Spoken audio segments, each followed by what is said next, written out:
When I was little, I was happy.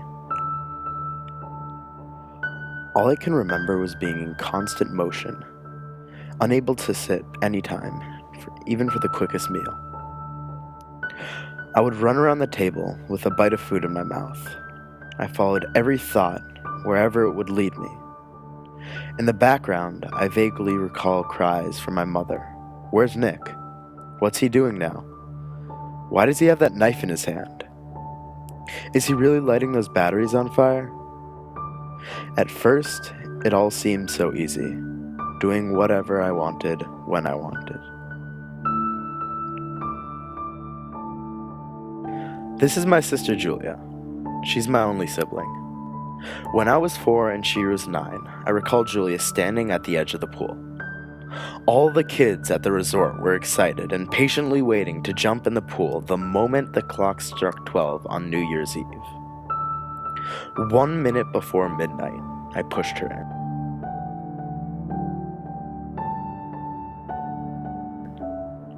Everyone watched her climb out of the pool, crying and running into the room. In a rage, my parents rushed over to me and dragged me away, screaming and lecturing all the way to the room. It didn't occur to me that Julia would be embarrassed, upset, and disappointed. I didn't think, I just acted. Is this the impulsivity they're telling me about? As I said, I was constantly on the move, running, chasing butterflies, catching frogs, and digging worms.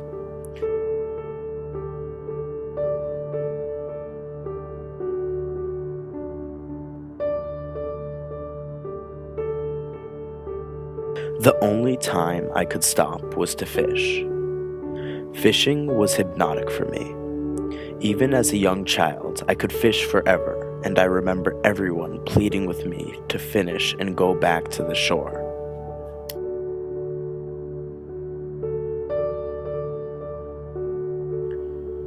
Is this the under and over attention they tell me I have?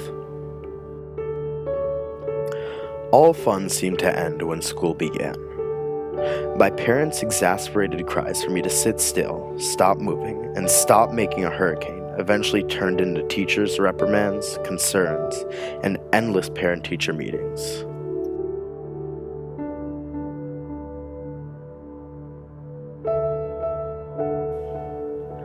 Apparently, I talked too much, couldn't sit still, laughed too hard, and fell off my seat.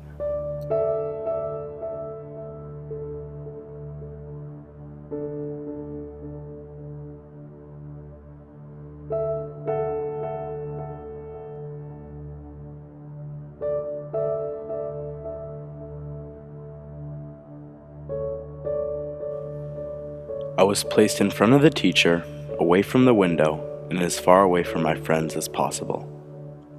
When it all got too much for the teacher, I was placed outside the room. In 2nd grade, Miss Abbott decided she knew what the matter was. She had been teaching forever and seen it all before.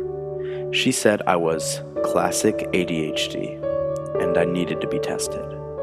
The testing then confirmed that I was classic.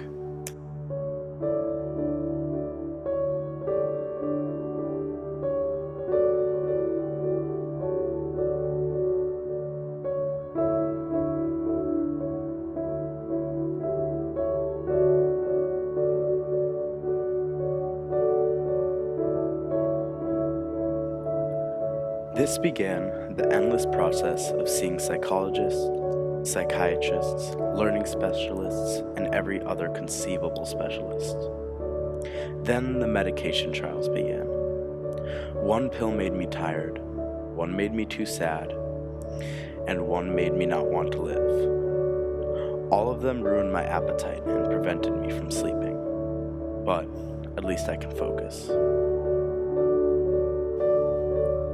We eventually settled on one that just dampened my affect, which means I don't feel too much either way. Finally, we found out about the side effect called the rebound effect. This occurs while the medication is wearing out and it makes you more distracted and agitated than before. Even on the medication, my mind still does what it wants to do. Each day, I sit in class prepared and determined to take notes, and then a half hour goes by and my paper is blank.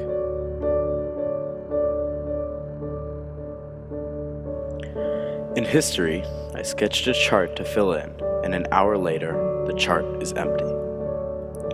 The teacher mentioned something about the silver trade that sounded pretty interesting. The search button on the computer taunted me to press it. Time goes by, and I learn a lot about the silver trade, but my chart is empty and I missed half the lecture. Everyone says, you have a disorder, so don't blame yourself. Yet in the same breath, they say, can't you just pay attention or force yourself to focus?